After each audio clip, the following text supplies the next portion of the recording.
Start. महोदय, हाल में पूर्व पश्चिम में तनाव के कम होने के बाद कुछ विकसित देशों की प्रायः यह स्पष्ट प्रवृत्ति देखने को मिलती है कि वे अपेक्षाकृत मनमाने ढंग से यह तय करते हैं कि मानव जाति को क्या करना चाहिए और इसके बाद आगे उन्हें कौन सा कदम उठाना चाहिए। लगता है उनका अगला ध्यान अब लगभग मुख्य रूप से लोकतंत्र, मानव अधिकारों, कानून के नियम आदि आदर्शों की ओर है। हम में से अधिकांश का संबंध प्राचीन संस्कृतियों से है, जहाँ व्यक्ति की स्वतंत्रता की अवधारणा की जड़ें गहरी हैं और जहाँ कानून को ब्रह्मांड का आधार मानते हैं। इसलिए लोकतंत्र के मूल्यों, अधिकारों और कानून के नियम को स्वीकार करना और अपनाना बिल्कुल ही कठिन नहीं है। इसके अतिरिक्त हमारे कुछ देशों में जो विधि प्रणालियाँ विकसित हुई हैं वे हजारों वर्ष पुरानी है।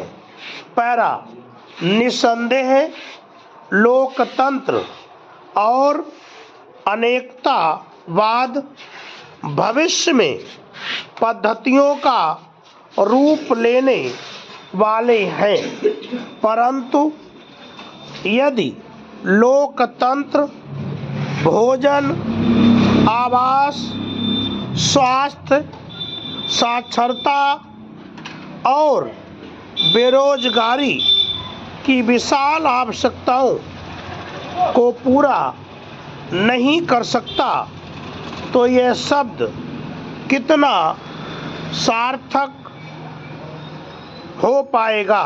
इसलिए लोकतांत्रिक पद्धतियों को स्थापित करने में उतनी चुनौती नहीं है जितनी कि हमारे लोगों की आधारभूत आवश्यकताओं को पूरा करने के लिए लोकतंत्र को चलाते रहने की है। इस समय महाशक्तियों की प्रतिस्पर्धा समाप्त होने से अनेक क्षेत्रीय संघर्षों और तनावों के बारे में प्रस्ताव लाना संभव हो सका है। हमारी सम्मिलित ऊर्जा का उपयोग करने के लिए ऐतिहासिक अवसर मिला है।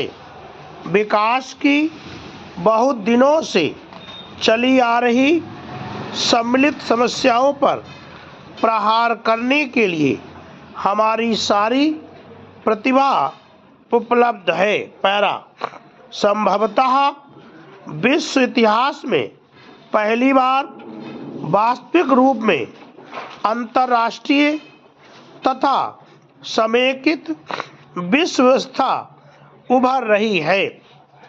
पूर्व यूरोप के देश समन्वयवादी नीतियों का अनुसरण कर रहे हैं।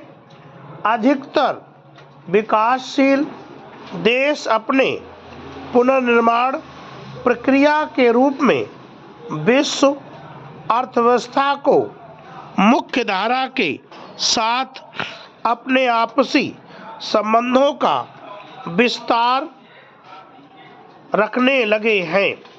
पर्याप्त सीमा तक उनका उत्पादन, खपत और व्यापार का अंतर्राष्ट्रीयकरण प्रौद्योगिकी की एक अनिवार्यता बन गया है।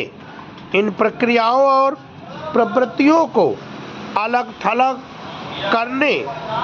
करके नहीं देखा जा सकता। वे उस पद्धति का हिस्सा हैं जो हम सभी पर प्रभाव डालती है और ऐसे अंतर्राष्ट्रीय आर्थिक संबंधों की प्रणाली का भाग है जिसके अंतर्गत हम सभी अपने आर्थिक भविष्य को ढूंढ रहे हैं। स्टॉप। इसकी हिंदी बनाना।